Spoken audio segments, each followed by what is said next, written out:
Abhishek Kumar, welcome all my viewers on my YouTube channel. Today I am going to teach you a very beautiful poem for class 10th CBSE student, A Tiger in the Zoo, written by, composed by George Leslie Norris. In this poem, the poet has described two types of tiger. One which lives in the forest and one living in a zoo. The lives of both these tigers is quite contrary.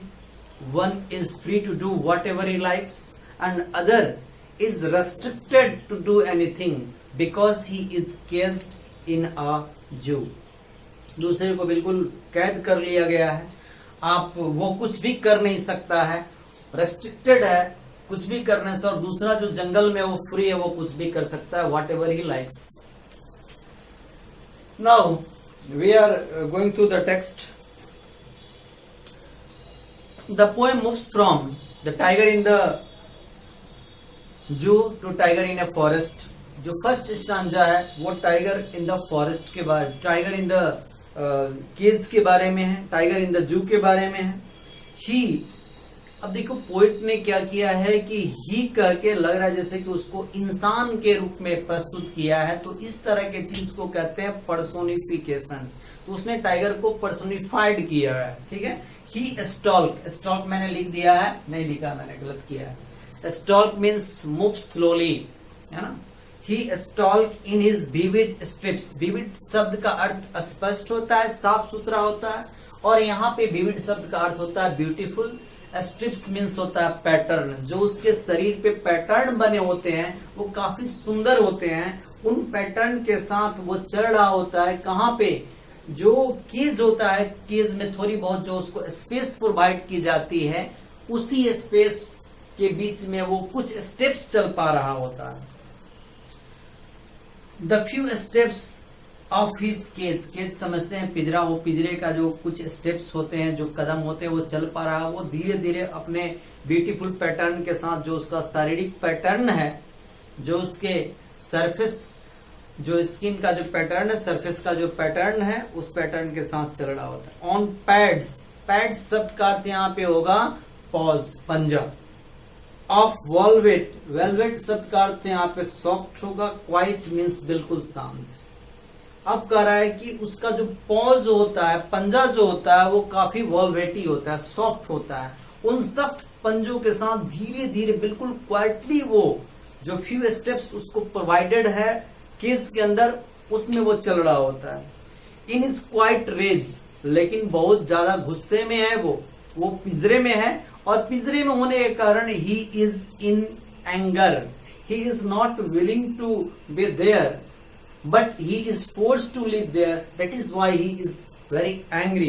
तो देखो यहाँ पे दो जगह quite शब्द का use किया गया. वेलवेट क्वाइट यानी his paws are very soft and with his soft paws he is walking very softly. यानी कि उसका सॉफ्ट पॉ है और वो दौड़ रहा होता है. सॉफ्ट पॉज तो है ही, और उन सॉफ्ट पॉज के साथ काफी क्वाइटली, धीरे धीरे एकदम और सॉफ्टली चल रहा होता है. और दूसरा क्वाइट रेज. यहाँ पे टाइगर की फेरोसिटी है, उसको व्यक्त किया गया है. टाइगर के एंगर को व्यक्त किया गया है ना, क्वाइट रेज. और यदि वो उसको फ्री कर दिया जाए, उसको फ्री होने के लिए जो उसके अंदर रेज है, जो गुस्सा है कि मुझे फ्री किया जाए, वो यदि वो फ्री कर दिया जाए तो what he would do, he would terrorise other animals. बाकी के जानवर को टेरराइज करेगा. अब दूसरा बता रहा उसको करना क्या चाहिए, यानी फॉरेस्ट के एनिमल्स के गुण यहाँ पे बताए गए हैं. ही should B lurking in Shadow. देखो लर्किंग का अर्थ मैंने कहीं लिखा होगा लर्क. लर्क मीन्स होता है छुप कर, प्रे के लिए छुप कर रहना, और जैसे प्रे कोई आए, शिकार आए, आप उसको शिकार कर लें, तो लर्क मीन्स होता है छुप कर रहना शिकार के लिए. ही should B lurking in Shadow. कहीं छांव में छुपा होना चाहिए था उसे. Sliding through long grasses. Sliding means होता है काफी सावधानी पूर्वक खिसकना, है ना, खिसकना, आवाज बिल्कुल नहीं है. तो क्या करता है, लॉन्ग ग्रासेस जो है वहां पे बुशेस के रूप में व्यक्त किया गया है. बुश के लिए कहा गया है, झाड़ी के लिए कहा गया है कि वो झाड़ियों में कहीं पे स्लाइड करते रहता, खिसकते रहता, फिसलते रहता और धीरे धीरे बंद चलता कि आवाज नहीं आती, और वहां पे चलता जहां पे जंगल में पानी रहती है, और पानी वाले स्थान पे बाकी के जो जानवर होते हैं they come to quench their thirst, अपनी प्यास बुझाने आते हैं। और जब वो अपनी प्यास बुझाने आते हैं, और ये क्या करता है कि झाड़ियों के बीच से धीरे धीरे स्लाइड करते करते उन पे हमला कर देता है और उनको अपना भोजन बना लेता है। तो ये टाइगर इन द फॉरेस्ट की क्वालिटी है। नियर द वाटर होल, वहां जहां पे पानी मिलता है।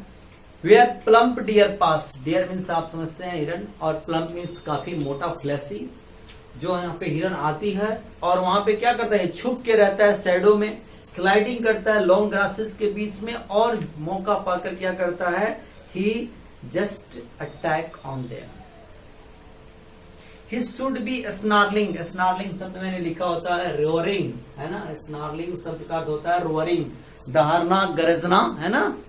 ही should be snarling around houses, उसको क्या करना चाहिए कि जंगल के आसपास कुछ बस्तियां बसी रहती है, उन बस्तियों के लोगों को उसे क्या करना चाहिए, डराना चाहिए, है ना, रोअरिंग करना चाहिए, रोअरिंग करके उसको डराना चाहिए।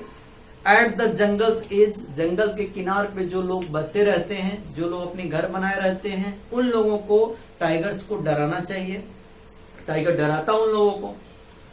बारिंग, बारिंग मीन्स होता है दिखाना, पता नहीं मैंने लिखा नहीं है बट आप लिख लेंगे। बारिंग, बारिंग मीन्स दिखाना। बारिंग हिज व्हाइट फैंग्स, अपने उजले दांत दिखाता है वो उन लोगों को। हिज क्लॉज, अपने पंजे दिखाता है।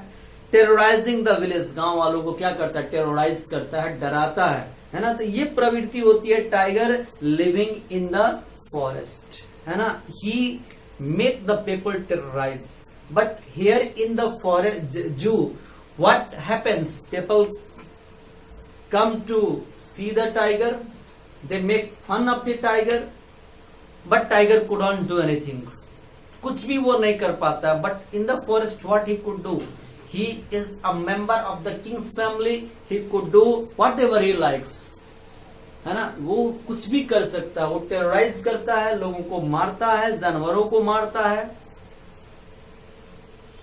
यहाँ पे अब देखिए जू में क्या होता है, बट लेकिन सारे नेचर वो अपना भूल चुका है। He is locked in the concrete cell, उसको तो भाई ये दीवालों के बीच में बंद कर रखा गया है, कंक्रीट सेल के बीच में। हिज स्ट्रेंथ बिहाइंड बार्स, और बार्स लगा रखे हैं, है ना, लोहे के जो रड होते हैं वो केस में लगा रखे हैं, और उनके पीछे उसकी शक्ति भी खत्म हो चुकी है ना। वो जो लोगों को टेरराइज करता है, जो उसकी एंगर होती है, जो उसकी अपना नेचर होता है, सब कुछ वीक पड़ गया है, सब कुछ कमजोर पड़ गया है बार्स के पीछे, है ना, उस केज के अंदर। Stalking the length of his cage ignoring visitors, और वो क्या करता है, उसी केज के अंदर थोड़ा बहुत टहलता है, जो लोग विजिटर्स आते हैं उनको इग्नोर करता है। जहां उसकी प्रवृत्ति है लोगों को डराने की, उसको वो डरा नहीं पाता है। रोअरिंग करने की, वो रोअर नहीं कर पाता है। पंजे दिखाने की, वो दिखा नहीं पाता है। वो बिल्कुल एक क्या बोलते हैं, फिजिकल फॉर्म में है, बट उसका जो नेचर होता है वो नेचर बिल्कुल गॉन है, वो नेचर उसका नहीं है। इसलिए टाइगर को यदि आप जू में देखते हैं तो एक इनकम्प्लीट टाइगर देखते हैं, सिर्फ उसका एक फिजिक देखते हैं, उसको आप उसकी जो पूर्ण जो क्वालिटी होती है, कंप्लीट क्वालिटी, उसके साथ आप नहीं देख पाते हैं। You see just a flash, bone and blood of the tiger in a different shape, particular shape. He hears the last voice at night the patrolling cars। अब देखो पेट्रोलिंग कार्स क्या होती है कि ये जो जंगल के अधिकारी होते हैं वो रात में जानवरों की सुरक्षा के लिए पेट्रोलिंग करते रहते हैं ताकि कोई उनका तस्करी न करे। तो जब तक ये टाइगर जंगल में होता है वो पेट्रोलिंग कार को सुना करता है ना। पेट्रोलिंग कार वाले जो उनकी सुरक्षा करते हैं उनकी आवाज को सुना करता है। और वैसे ही कोई पेट्रोलिंग, जो जीप में वो लोग बैठ के पेट्रोलिंग करते हैं, वैसे ही आवाज उसको जू में भी सुनाई दिया है। कोई जीप से शायद आया है विजिटर्स और वैसी आवाज सुनाई देता है जैसा वो पेट्रोलिंग कार की आवाज सुना करता था जब वो जंगल में हुआ करता था। तो उसे याद आता है वो अपना पुराना सा दिन, जंगल वाला दिन, और वो अपनी आंखों को ऊपर करके शायद भगवान से प्रार्थना करता है कि ये भगवान है, मुझे फिर से आजाद करो, मैं ये साउंड बार बार सुनना चाहता हूं। तो ये करता है। And stare with his brilliant eyes, अपनी चमकीली आंखों से ऊपर देखता है, ड्रीमी आंखों से ऊपर देखता है, ये कहा जा सकता है ना। और and at the brilliant stars, और वो चमकीले जो स्टार्स हैं, जहां पे वो मानता है कि ईश्वर का वास है, भगवान रहते हैं, गॉड रहते हैं, और उनसे शायद एक साइलेंट प्रे करता है कि God let me free, I want to hear the same sound of the patrolling cars once again in my life, but perhaps this is not possible for him. Okay, thank you very much all of my, thank you, have a nice day.